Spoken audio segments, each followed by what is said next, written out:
So what I recommend is if you're doing an interview podcast, is you want to first of all, you want to ask questions that are going to lead somewhere, but then you want to try to get them to go a little deeper into maybe the struggle, maybe overcoming things.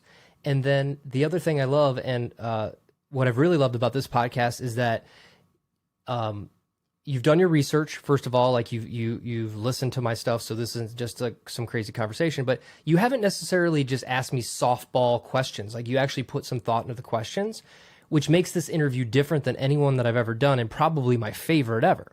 So I think that basically, if you're just podcasting to have an interview and it never really gets deep, then that's a good indication it's just another podcast. But if you can get somebody to share something really, and I'm not saying be intrusive into people's lives, but you have to go deeper than like, so let me use an example of an author. Everyone's going to go, so when did you decide to write the book? Or, everyone thinks they could write a book. Why did you write this book? Bad question, right?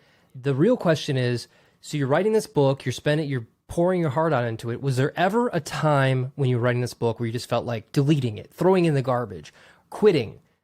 Then they're going to say, oh yeah, I had this really, I got writer's block and I almost quit. That's a really great story.